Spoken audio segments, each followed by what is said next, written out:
4, 3, 2, 1, 0. Hello watchers, I'm Ian Dodgen, Director of OKRE. Now, it's endlessly tempting to divide the world into goodies and baddies and search for someone or something to blame. But how can we avoid polarising narratives to better understand rather than stoke a situation? In conversation, reporter and investigative journalist Seyi Rhodes. Executive Director at the Imperial War Museum Institute, Gill. Writer, producer, director and founder, Pindu Productions, Rajesh Thind. Senior lecturer and honorary professor of computer game design at the University of Essex, Richard Bartle. And now, over to our host, commissioning editor at CBBC, Kes Margrie.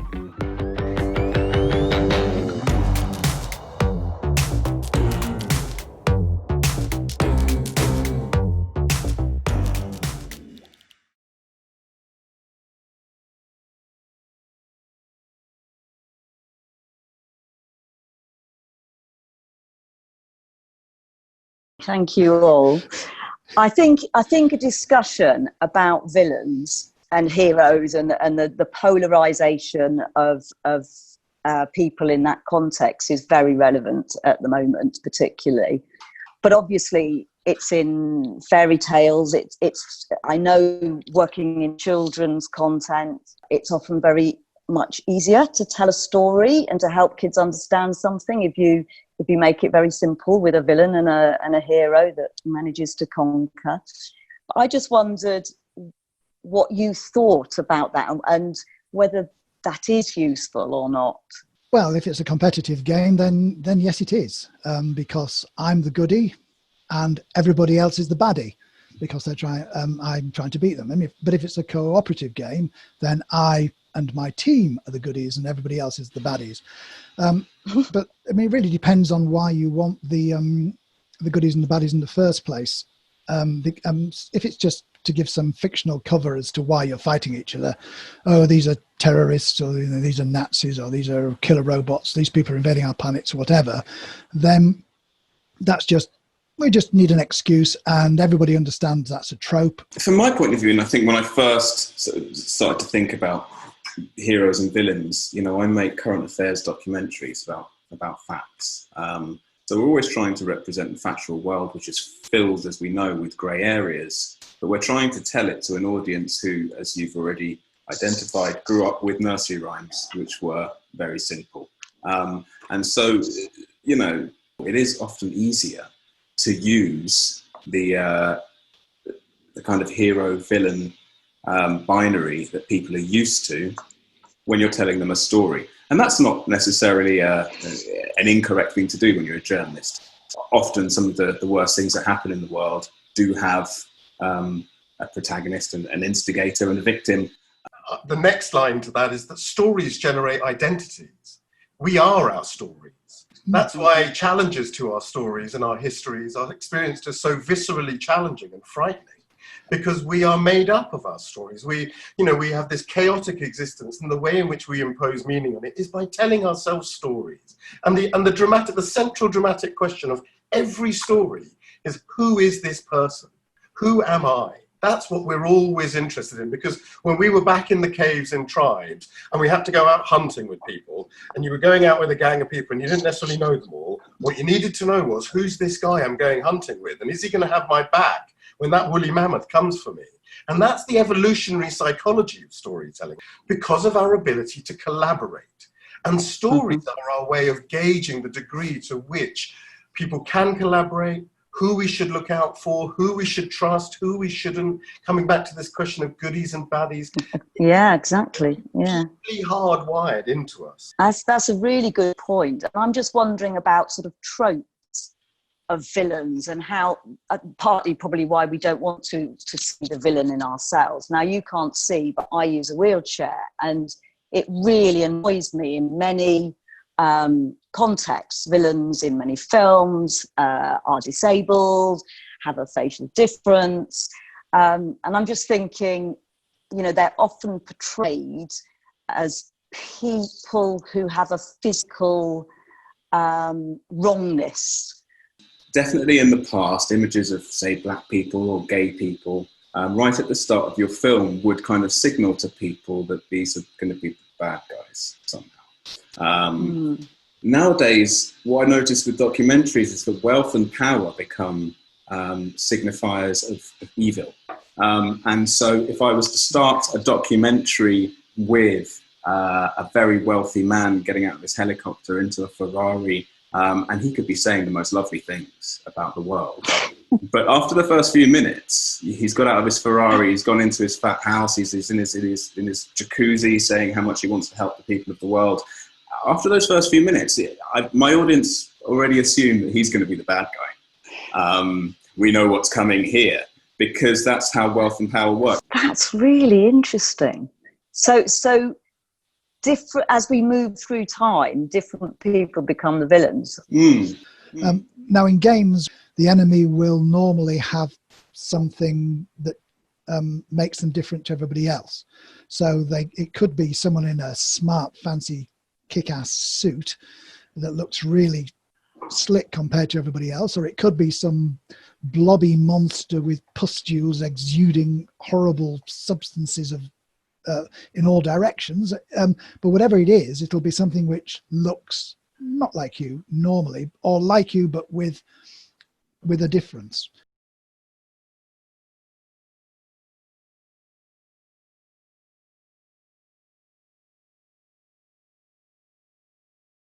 I think we need to be really careful about making assumptions about public desire for villains and goodies. We've done some really interesting research at the museum into this. So we have a strand of programming of exhibitions and events called Conflict Now, which is about obviously what's going on in the world today. And for that piece of research, we found that actually the public really distrusts traditional media as a source of their information. So whether that's the BBC, Channel 4, or any other sort of august media outlet, what they told us was that they feel that information is coming from a particular perspective. And so people are, of course, also increasingly getting their information about conflicts from social media. So they get it from Twitter or from Facebook. Also, they get a lot from their friends, from their mum. But they do realise that information, has very sort of dodgy provenance. They realise that they're not really sort of getting the sort of information they need. And what they told us was that actually what they want is an opportunity to explore the complexity of what's going on in the world so that they can understand it more. We also did a piece of research for our new Second World War galleries, which are opening in 2021 in London. And what that said was that a lot of people get their information about war from, obviously TV documentaries, from films, from books, but that again, that they realise that really perpetuates stereotypes. It's a very polarised narrative. So what we've been trying to do at Imperial War Museums is to basically give the people the tools they need to understand the world in which they live. And that means presenting it in all of its complexity, not hiding from that complexity, but presenting, the facts from all sorts of different sources and all sorts of different perspectives, so that people can make up their own minds. For example, there are cabinet minutes which show very clearly that Churchill argued against self-governance for brown people. That's a quote. But on the other hand, of course, he was very much a leading figure in fighting against a genocidal racist regime, i.e. the Nazis. So there are very much sort of two sides to him, and what we try to present is that the complexity of that, and let people sort of explore in that way. Also with the new Second World War galleries that I mentioned, the way that we are depicting the perpetrators in Second World War in terms of the Nazis, what we're trying to do is to show them as whole people. So we start off by presenting them as they were before the war, so that they're not these sort of cartoonish, two-dimensional characters. These were real people who made real choices, who had very ordinary lives, the same as everybody else, really, before the war. And then to get people to understand the choices that they made, and also the breadth of people that were involved with the Nazi regime. And the only way to do that is to really understand them as people. Yeah, absolutely. I think, when I think just thinking about history and some of the things that we've learned over time, definitely that, the notion that black people owned slaves, that black people sold slaves, these were all really important, just thinking from a personal perspective, important for me when I tried to understand the history, so that it kind of gave me a much more rounded picture of it all. But when it was introduced to me, definitely it was a black and white, literally black and white, good guys and bad guys. It's such an interesting point about, the change in perspective throughout history.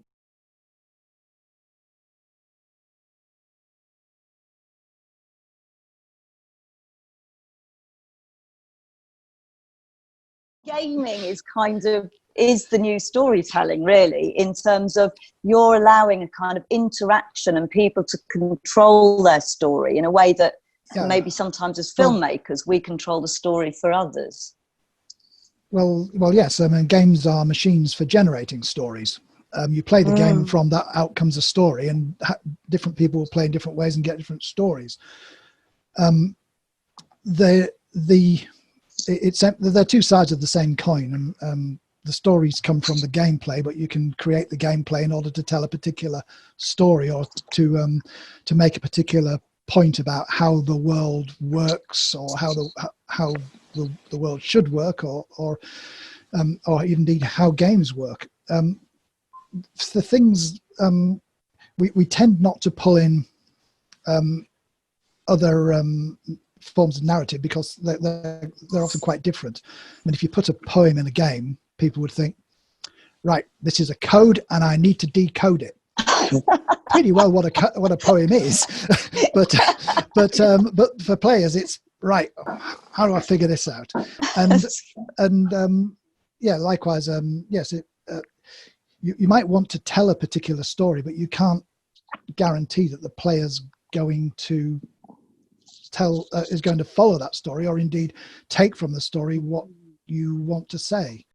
I think the complexity of the narratives that we have to tell is a real challenge to us as storytellers. So anybody in the cultural sector who is telling stories, we need to find new ways of engaging our audiences with those stories, and sort of new techniques. So one of the things that we've done at the IWM Institute is we've set up a group of people who we call IWM associates, who work with us, and they are a cross-sector group. So they're academics, public policy experts, NGOs, journalists, artists, creatives. So we have a group of nearly 50 people who work with us. And what's so brilliant about them is they all work in completely different sectors to the museum. And so we are learning from them about different public engagement and storytelling techniques from all of those different sectors. And it's also cross-disciplinary as well, particularly from the academic field. So it's been completely fantastic to us. I just think it's a real challenge to us as storytellers to think, sort of what new techniques, what else can we try to sort of tell these stories and keep the complexity, but tell it in an engaging way. Gill was talking about exploration, exploring this and exploring that. Well, a game is a huge barrel, and you pour water in it, and the water explores the inside of the barrel, and if it finds a hole, it will go through. And then you've got no idea what's going to happen, because you never expected that to happen. So it's exploring in quite extensively. We just have to hope that it doesn't take people in ways that are counterproductive. Games are, depending on the kind of game, my particular kind of game, the massively multiplayer games, are specifically about identity. Basically, by pretending to be somebody else, you find out who you yourself are. because you've got a choice of stories. It's not just there's one story to follow. What you do, the game will respond. And so if you do something you don't like it, you take another direction. And in so on, you come to see yourself vicariously through your character. And eventually, when you and your character become the same person, then you've, in some sense, self-actualized. When you're playing a game, or in your, if you're telling a historical piece, how do you make people understand their own complexities, which goes back to what Rajesh was saying about So I was coming to this. This is one of the really interesting things. Firstly, we've been talking about how you kind of deconstruct those binaries and tell stories in a slightly different way, in which people actually have totally used to this now. This is how we consume our media. We don't want binaries necessarily. And that's translated through into documentaries. There's lots of different ways that people play with it. If I think to really popular documentaries recently, something like Making a Murderer, where at the end of it all, probably we've got a victim, right? And I guess our bad guy is the state in general, with a few individual kind of faces put to them. But we don't find that out really until towards the end. Or you know, halfway through, you start to go, right, I really feel sorry for this guy. But it's each piece of information is building you along the way. And the reason you keep watching is actually because you don't know who the bad guys and who the good guys are. Another good example would be Tiger King, where you're first introduced to a guy right from the off, you're like, I don't know about this guy. I don't know about this guy. But you love him. You love his bigness, his character, all the bad things about him and all the good things about him. And at the end, it does also, you know, use the old trope, setting up the woman as the bad guy, and so on. But at the end of it, nobody ever thought that Joe character should be allowed to keep tigers. We love him, but we know that he shouldn't really be keeping tigers. And that's kind of that subtle way in which the documentary kind of moves you through playing with your good guy, bad guy things. So that at the end of the day, you go, oh, he's a good guy who just probably shouldn't have been allowed to indulge in that particular passion. I think of other films that I've made, other ways of subverting it though. There's a good film that I made in Gaza, which, as we know, just the sight of this kind of this sort of two-sided conflict constantly, and everyone's either on one side or the other. So what we did is we went into Gaza and we followed people trying to move house. It was location in Gaza. The Israelis get a mention. The old classic bad guy, the Israelis, gets a mention. But only in terms of, I don't want to live there because it's next to a police station and that gets bombed by Israelis. No judgment. Like, it's just a fact of my life that they bomb police stations. So I'm not going to pay as much to live there as I will next to the United Nations building, which has got a big do not bomb sign on top, literally. It says United Nations, no bomb. So, you know, that's an expensive part of town. From where I'm standing, I can see 1, 2, 3, and this massive fourth development here. Loads of flats are being built around here. There's construction going on everywhere. The Israeli blockade restricts building materials. Israel says Hamas uses them to build military bunkers. But Gaza's property developers have found a way round this. They're smuggling building materials through tunnels. Standing at the entrance to one of the tunnels that links Gaza with Egypt. From here I can literally see the border, and those houses over there are in Egypt. So this isn't a very subtle operation, but you've got this winch here which pulls huge loads of gravel at the moment they're bringing through, all the way from Egypt. The good guys and the bad guys kind of went out the window, and it was just people trying to survive in a world where I guess there's probably some good guys and bad guys, but it kind of doesn't matter right now. And there were some hilarious moments in the film, you know, where, for instance, an estate agent showing someone around a flat, and it's right on the top floor of this huge apartment block, and they look out over the flat and they go, gosh, this looks a bit dangerous, you know, when the bombing and the planes are coming over, it feels like you'd be right there. And he goes, oh no, it's fine, because usually the rebels use that other tower over there to attack the planes. And you got this kind of weird moment where everybody sort of accepts that, lots of people are doing bad things around here, and really it's just about us taking care of ourselves, you know. And so yeah, it just completely turned the whole good guys, bad guys on its head in an area where you'd think it has to be one or the other. I think that's a really important point about. A really important point about letting people speak for themselves. So that, you know, you get a completely different perspective on things when you actually sort of hear from the people who have been impacted by the situation in which they're living. You know, that's one of the ththings that we're very keen on doing in the museum. We have We Were There program, which we run sort of during the holidays, and that will be people who have experienced the Second World War. You know, maybe they were refugees, or people who lived in Northern Ireland during the Troubles. You know, we get our visitors to come and talk to them. It's hugely popular. I mean, we have to practically drag them off the gallery at the end of the day, because, you know, they just get surrounded by people who just want to hear their first-hand testimony. You know, people really enjoy those unmediated conversations.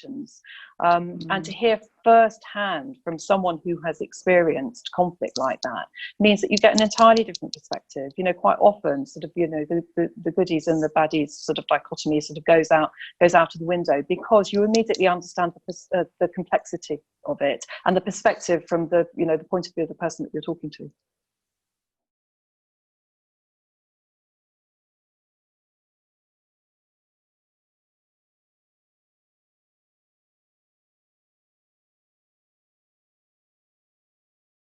In games, the best villains are the ones who think that they're not villains. They think that they're doing good and they're protecting their values and their people, and they don't realize that other people are affected by it. So you might be trying to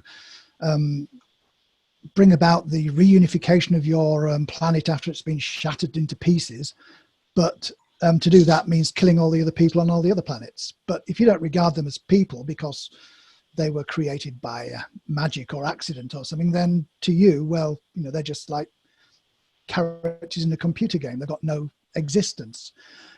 So you can have the best villains are the ones who believe that they're doing things right. And for all we know, all of us today are going to be villains by the judgment of 500 years from now. Yeah. Yes. I mean, you've eaten an egg, for heaven's sake. These people used to eat eggs. Or these people used to kill people in computer games, or these people used to film other people killing people. We don't know what the future is going to say, and any one of us could have our statues torn down in the future. All we can do is preserve what we've got that we don't like, in case the future, well, not in case, so the future is better informed. Computer games are all about processes. They're not a single stream of information that comes at you. They're not edited like what Seyi has to do, has to edit what's coming, or curated like what Gill has to do. What happens is that we get a series of events, and those events come either because the game scripted them, or because people have done things in the game and it's interacted with the game environment or with the other players in some way. So these events happen, and then the players extract from that meaning, which they then relate to themselves or to their friends as story. But that changes for everybody. It's different for everybody. That's really interesting. And Gill, going back to what you were saying about the research you've done, that people actually are looking for something more nuanced, looking for the bigger picture, and to be also allowed to make their own minds up. So to be told all of it, not just part of it. And that's certainly coming out now, isn't it? With, you know, where is the Black history lesson in schools at the moment? That we're not giving people opportunities to really understand where we're coming from. I think that's very interesting. But can we keep it compelling, Rajesh? Can we keep our wonderful film really like on the moment, everybody wanting to watch it, stay to the end? I think we don't realise how much these things are constantly in play.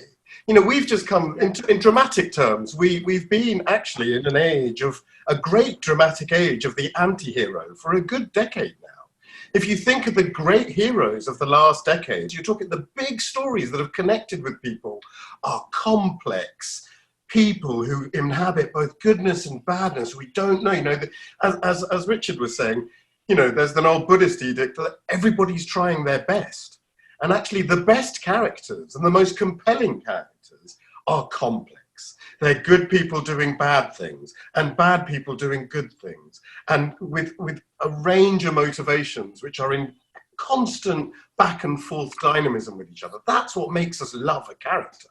You know, Absolutely. we love a good villain because a good villain allows us to explore that side of ourselves. Because if a good villain is not entirely villainous, a good villain is one that we go, oh, actually, you know what? He's doing it for his family. You know, poor man's got cancer and he's doing it for his family. Maybe I'd sell meth too under those circumstances. Yeah. You know, man's got to do what a man's got to do to feed the family, right? Have you, in your work, come up with solutions to that? I mean, do you do that in your work? I was thinking, have you worked on Secret Millionaire? Because I was thinking that's quite a good I've done a lot of example of what Seyi was saying. Yeah, I've done a lot of the big factual formats. I've done, you know, sort of, I've done a big range. I've done Secret Millionaire, I've done Wife Swap, I've done, I had a team in Tahrir Square, Revolution, when we were following 3 characters, an Islamic, an Islamist and a progressive. And, you know, I think what we love about stories and what brings us to stories is precisely the complexity.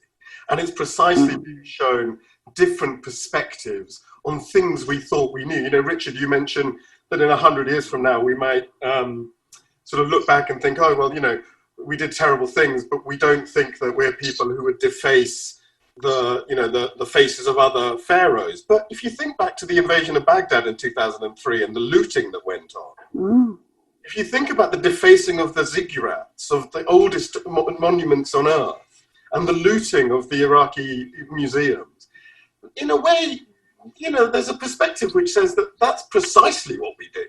We wiped out a civilization, and it's those complexities, I think, which we're constantly grappling with, which storytelling, I think, can allow us to start to approach in a way that is a bit less confronting than actually having to think, wow, are we the bad guys? Because we don't want to be the bad guys. You really just made me think, actually, because obviously, you know, Africa's, sorry, Jill, Africa's full of, you know, people who feel that their artifacts were stolen by Europe in one way or another. And I think it's just so funny, and I don't know if this is 100% relevant, but it's so funny when I think about how people react to the defacing or removal of statues in this country, but then how they react when people in Egypt or Africa say, well, you guys took our history. and you know, they're 2 completely different discussions. And it really depends, again, on this highly polarized world and which side you're coming from. And I think it's, you know, in the end, I think this boils down to it's where power and storytelling and science and human psychology interact, because none of us really want to think we're bad people. We all have a sense of morality. We all also have a sense of reason. And we live in a world where bad things have to be done in order to manage societies. Hard decisions have to be made, which are not necessarily, which are beyond good and evil. It's always about controlling the narrative. And what that means is who's good and who's bad. And this is the stuff of power. This is the heart of things.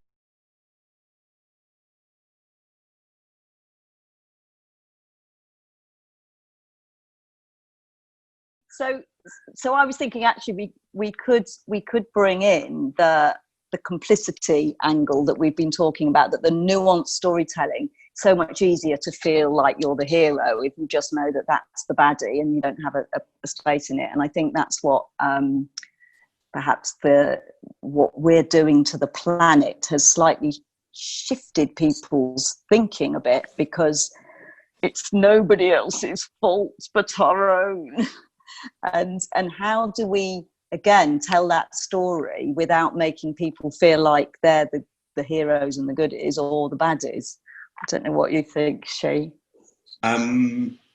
Maybe it's just the times, but I'm very reminded that we've been through something similar before. With the abolition of slavery, we had an economy that was based heavily on this kind of this relationship, this colonial relationship with the rest of the world, most of it. And we ended it. Britain just stopped. And it was incredibly expensive and must have been incredibly divisive and taken a lot of debate and backwards and forwards. And how do you do it? And who do you pay? And how much is worth? And blah, blah, blah. But they got there. And I'm just listening to everybody talking now. I'm kind of wondering how on earth they did that. Because we've got a very similar challenge with the environment, where you've got this kind of very fossil-based economy, and you're trying to tell everybody that that's a bad thing and we need to move away from it. And that's the biggest thing, I think, with climate change. And one of the reasons I've found it very difficult to get a climate change documentaries even commissioned is because they sound incredibly, well, firstly, they can be incredibly dull, technical, a bit boring, etc., etc. But they're very full of blame. And it's nobody wants to watch anything that's blaming you all the time, especially bearing in mind TV channels work with series. The series is the real thing that you want people coming back for more and more, not the one-off. If I watched it last week and it told me I was terrible, I'm not sure if I'm tuning in this week. And that's crucial for a TV broadcaster that relies on viewing figures. So how do you tell a story about the change that's necessary and the complicity that you have in that to everybody, because it's not just a few people, as has been pointed out. A lot of my documentaries are watched by academics. I'm surprised, pleased, but not totally surprised to hear that some of you have maybe seen some of them, because you're my target audience. But fundamentally, how do I get that story told to a whole bunch of people who will then come back for more and not feel too hard done by when they're presented as the bad guy? Well, I was going to say, I think it's about love. And what David Attenborough and the Blue Planet managed to do, and the plastic campaign, was people falling in love with these beautiful animals and then seeing what was happening to the animals and caring enough about the animals to then sort of feel like they'd come to their own conclusion. Even me, you're kind of like, okay, I won't have a plastic bag. No, thank you, Mr. Tesco. No, I will remember to bring my recycling bags. I was just thinking about when you said when we can get back to the museum, and that we're all in really, really strange times. And of course, the virus is the biggest villain of all in some respects at the moment. And just wondering whether even there's some kind of a way to tell that story that helps people understand how complicit we are actually in our entire life expectations to have brought this virus into the world. I don't know whether you want to say anything about that, Rajesh. Yeah, I would. I think, I'm noticing in recent days that I'm starting to see the articles I expected to see, which are the sort of, actually, you know what, this virus isn't all that bad. It's been a time to reconsider how we live, and maybe we can get something better out of this. And from the ashes, we will rise like a phoenix. And so it's that universality and tapping into those unconscious layers, which I think, again, with regard to both the virus and also what psychoanalysts call the big other, the big lies that we're all secretly aware of, but which we haven't integrated into the way we live yet. For example, we all know the oil's running out. We all know we've got to get beyond oil, but we don't quite know how to do it. So we have a big other, we sort of keep it over there. But we know it's going to enter consciousness. It's going to force its way in precisely the way, as you've just said, this virus is forcing us to bring in a whole host of questions about how we live, how we relate to the natural world. I mean, the rate at which species are going extinct, all of these bigger questions, which all of these disciplines together bring us into awareness of. I think storytelling can play a part in allowing us to come to terms and deal with and process and transform and transcend those challenges that the real life throws at us. One of the biggest successes I've had in that respect was a film I made in Indonesia about. It was called The World's Dirtiest River.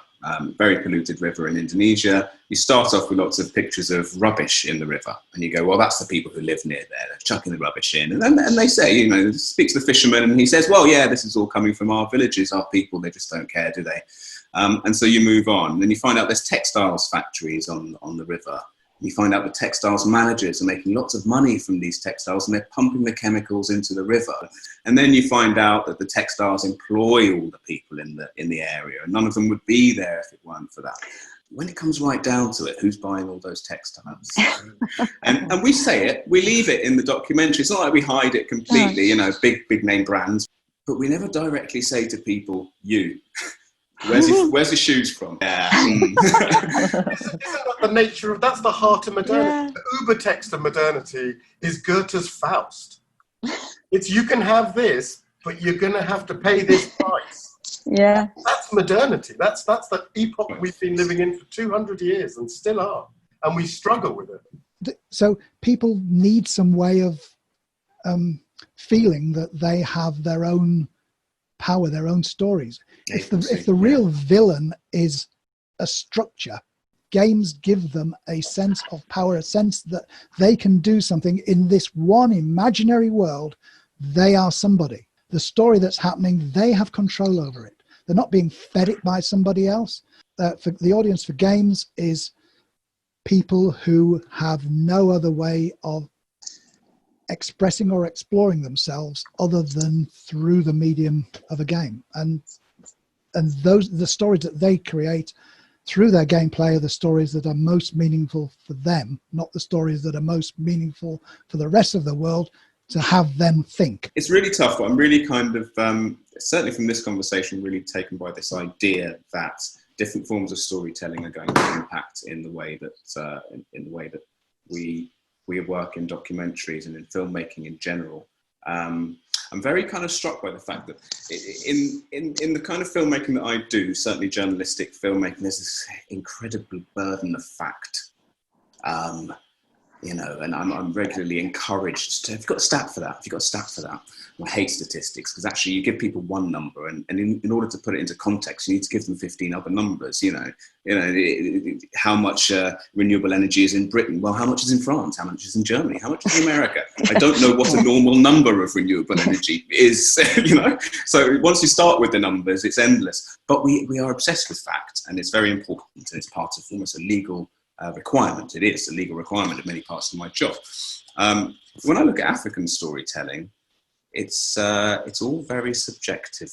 It's all very subjective, very colourful, very kind of, the monkey says this to the lion, and you kind of engage with it in a much more abstract sort of way. And that might seem a bit of a weird way to approach factual documentary making, but when you look at these, and there are many people who do this sort of documentaries. I've got a friend who calls it taking the smallest window with the biggest view. I think we'd be a lot better off embracing our darker shadow side. Acknowledging and working with them than we would be to sort of think, no, I want to be the goodie. I think that's where the danger lies. And what I think is lovely about everything that you've said is, in all of your different ways, is that you provide a space for people to come to their own conclusions, to still find a bit of hero in themselves, but as a result of that, to feel like, you know what, I do have a responsibility to change and to find a different way through. So thank you all very, very much for taking part. Great to meet you all. Bye. Bye. For more information about OKRE, further events, and how you can collaborate across the entertainment, research, and social impact sectors, go to okre.org and follow us at OKRE Social. See you next time.